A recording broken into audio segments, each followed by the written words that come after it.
इस बाल मंदिर के इस YouTube चैनल पर आपका हार्दिक स्वागत है। हमने लास्ट लेक्चर के अंदर शुरुआत की थी, किसके बारे में पढ़ा था अपन ने?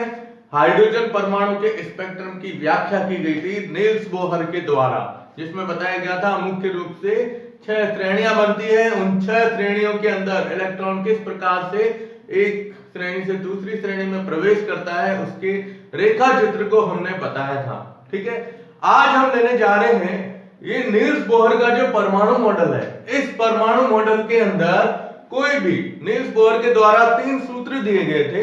सबसे पहला सूत्र था कि जो इलेक्ट्रॉन परमाणु में नाभिक के चारों ओर जिस वृत्ताकार पथ में या कक्ष में इलेक्ट्रॉन चक्कर लगाता है, उस कक्ष की ऊर्जा क्या होती है, उस कक्ष की त्रिज्या किस प्रकार से ज्ञात करते हैं। तो उसके लिए इन्होंने एक सूत्र दिया था जो आपकी स्क्रीन पर है। इसके अंदर साफ लिखा हुआ है 0.529 into N square upon Z के रूप में दर्शाया जाता है। यह सूत्र आपको याद रखना है। देखिए यहां पर एन जो है ना, एन है वो है कक्षा, कौन सी कक्षा है या कक्ष है, ठीक है।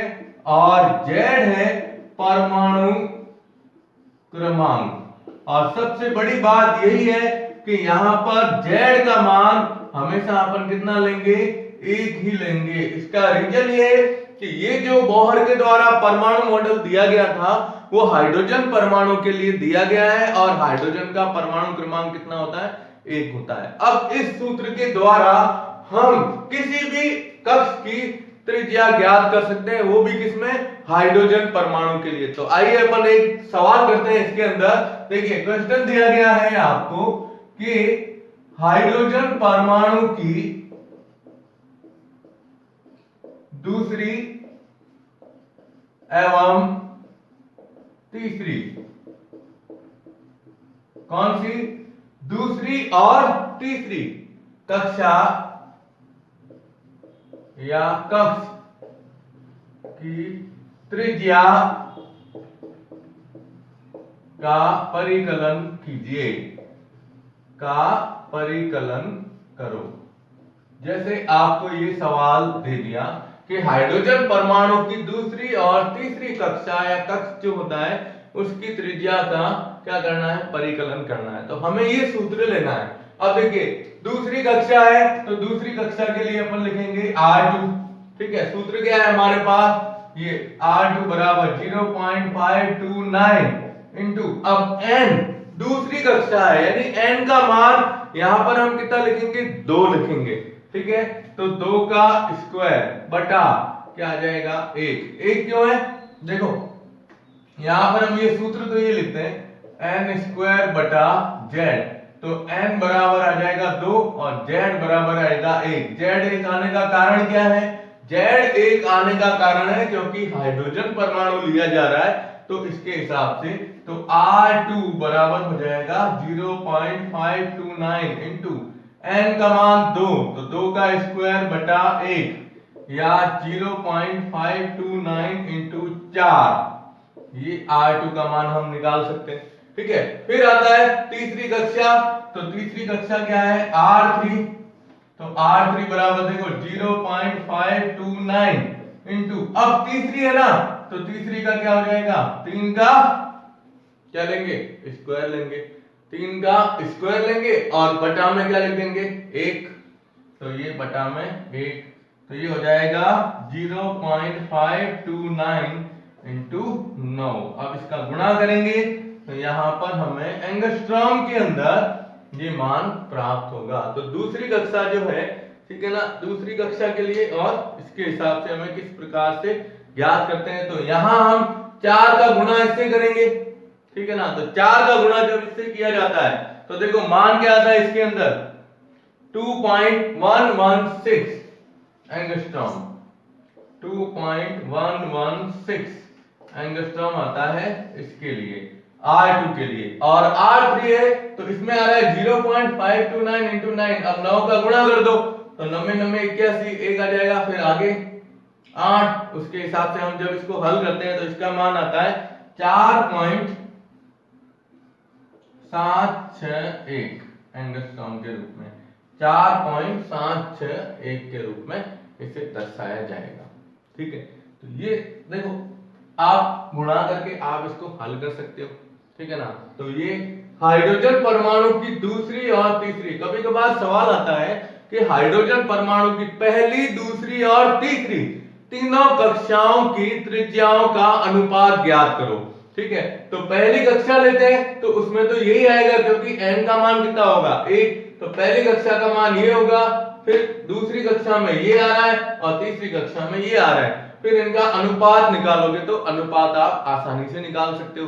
ठीक है ना, तो ये पहला इसका मान आता है कि किसी परमाणु में उसके कक्ष की त्रिज्या को ज्ञात करने का सूत्र क्या है, उस सूत्र के द्वारा आप इसे किस प्रकार से हल कर सकते हो। ठीक है, तो आप इसका स्क्रीनशॉट ले लो। ओके, अब हमने यहां पर मैंने दो सूत्र और लिखे हैं। पहला सूत्र है इसके अंदर कि परमाणु की किसी कक्षा से इलेक्ट्रॉन को बाहर निकालना है तो इलेक्ट्रॉन को बाहर निकालने के लिए आवश्यक ऊर्जा कितनी चाहिए हमें, और उसके लिए एक सूत्र दिया था नील्स बोहर ने, वो है कि E बराबर -13.6 इंटू Z² बटा N स्क्वायर। Z² आपको पता है Z हाइड्रोजन के लिए आएगा और N मतलब कौन सी कक्षा है उसके लिए। ठीक है, जैसे आपको एक सवाल दिया, देखो सवाल है कि हाइड्रोजन परमाणु की दूसरी और तीसरी कक्षा से इलेक्ट्रॉन को बाहर निकालने के लिए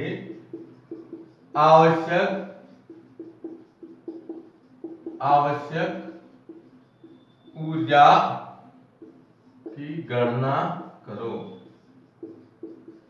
क्या करनी है, गणना करनी।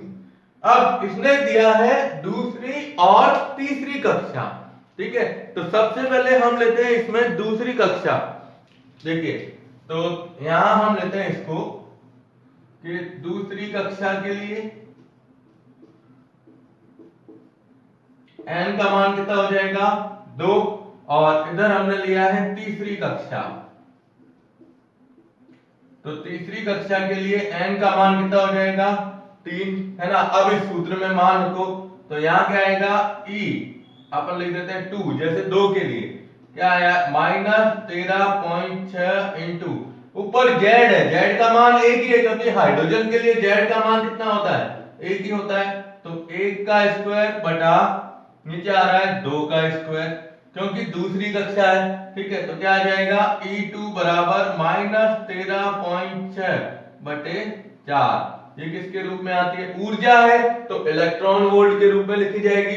फिर इधर तीसरी कक्षा है तो E3 लिख सकते हैं अपन -13.6 इंटू 1 स्क्वायर बटा 3 स्क्वायर।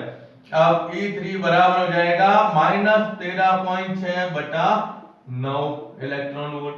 अब 4 का इसमें भाग दो, ठीक है ना, तो देखो माइनस ये अपन लिखते हैं 13.6, 4 3 12, पीछे रहा 1.6, तो कितना आया 3.4, लेकिन 3.4 जो आ रहा है वो किसके अंदर लिखा जाएगा -3.4 इलेक्ट्रॉन वोल्ट। तो एक दूसरी कक्षा से हाइड्रोजन परमाणु के दूसरी कक्षा से इलेक्ट्रॉन को बाहर निकालना है तो उसके लिए आवश्यक ऊर्जा जो होगी उसका मान कितना होगा -3.4 इलेक्ट्रॉन वोल्ट।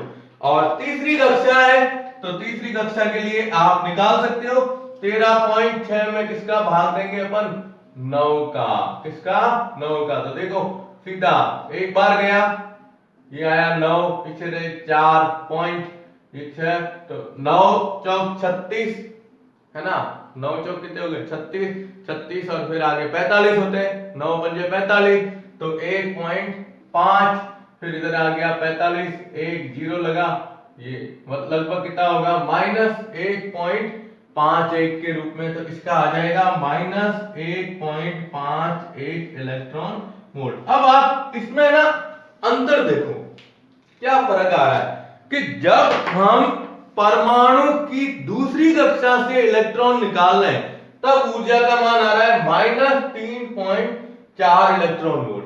ठीक है, और जब हम तीसरी कक्षा यानी उससे बाहर की कक्षा से इलेक्ट्रॉन निकाल रहे हैं तो उसके लिए ऊर्जा का मान कितना आ रहा है -1.51 इलेक्ट्रॉन वोल्ट के रूप में आता है। ठीक है, तो ये एक छोटा सा पॉइंट आपको ध्यान में रखना है कि ये इलेक्ट्रॉन को बाहर निकालने के लिए ऊर्जा कितनी आवश्यकता होती है उसके हिसाब से। अब आपके सामने इधर लिखा हुआ है वो है कि परमाणु की कक्षा में गति कर रहे इलेक्ट्रॉन का वेग ज्ञात करना है। वैसे ये चीज संभव नहीं होती है क्योंकि परमाणु एक तो हमें दिखता नहीं है, ऊपर से उसके अंदर इलेक्ट्रॉन गति कर रहे हैं, तो उनका वेग ज्ञात करने के लिए नील्स बोर ने एक अपना मतलब पूरा उसको कह सकते हैं अपन न्यूमेरिकल पोर्शन के हिसाब से उसको हल करके और ये मान बताया था।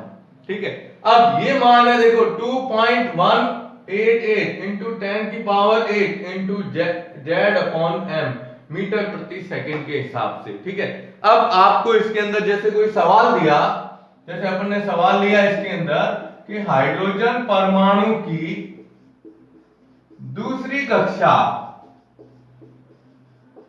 में गति कर रहे इलेक्ट्रॉन का वेग ज्ञात करो। इलेक्ट्रॉन का क्या ज्ञात करना है? वेग। अब दूसरी कक्षा दी गई है ना, तो आप देखो यहां से कि n बराबर 2 और z बराबर कितना है 1, ये मान इसमें रखो तो b बराबर 2.188 इंटू 10 की पावर 8 इंटू अब z का मान 1/2 ये मीटर प्रति सेकंड, यानी अब आप इसको हल करोगे तो कितना आएगा देखो 1 पॉइंट, फिर आगे अपन इसको हल करते हैं तो ये आता है 1.09, ठीक है, और 4 इंटू 10 की घात 8, ये इससे कटेगा तो b बराबर आ जाएगा 1.09 इंटू 10 की घात 8 मीटर प्रति सेकंड के रूप में इसे दर्शाया जाता है। ठीक है ना, तो ये हमें क्या है ना जनरल रूटीन के अंदर ध्यान में रखना है।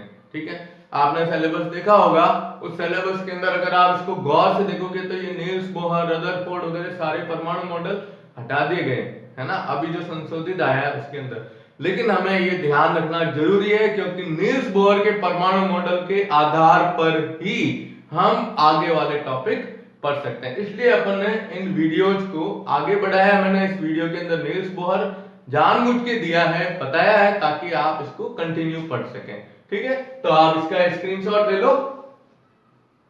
ओके, और अब यहां पर हम लेते हैं नील्स बोहर परमाणु मॉडल की सीमाएं कि भाई नील्स बोहर का परमाणु मॉडल इतना अच्छा होते हुए भी उसमें क्या कमियां थी, तो वो देखिए आप।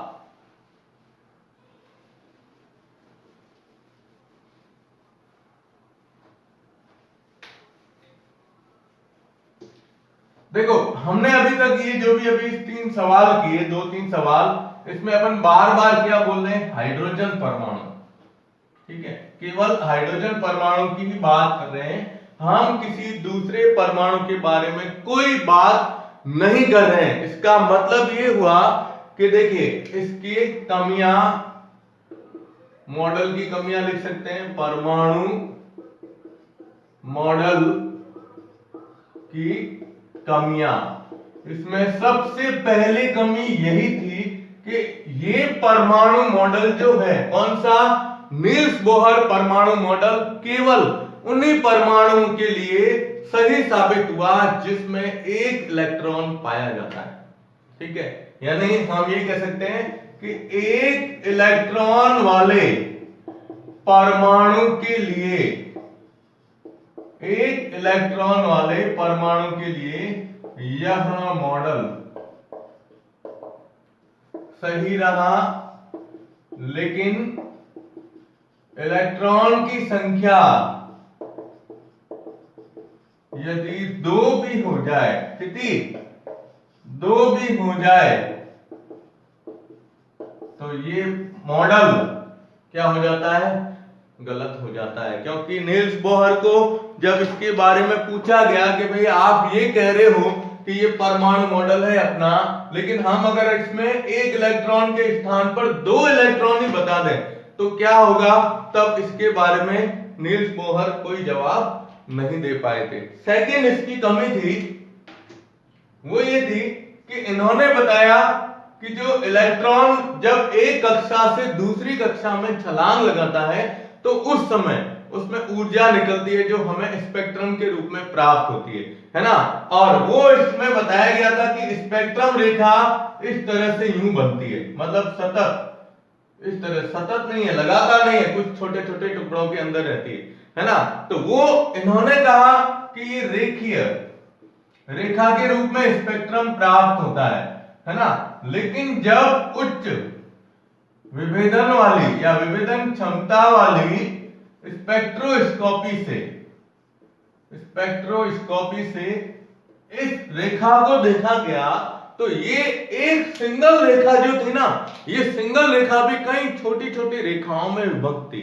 मतलब हम इसको यूं बता सकते हैं, देखो ये ना, ये रेखा ये चल रही है, ये यूं थी, एक ये इस तरह से यूं विभाजित थी, यूं ये एक रेखा है ना, ये इस रूप में विभाजित थी। अब इनको कहा कि भाई ये ऐसा क्यों हो रहा है कि आपने कहा था कि भाई हम स्पेक्ट्रम देखते हैं तो वो सिंगल रेखा के रूप में हमें प्राप्त हो रहा है, लेकिन जब उच्च विभेदन क्षमता वाले स्पेक्ट्रोस्कोपी से देखा गया तो उसमें ये बताया गया कि भाई ये है ना, ये एक रेखा इन कई छोटी छोटी रेखाओं में विभक्त है।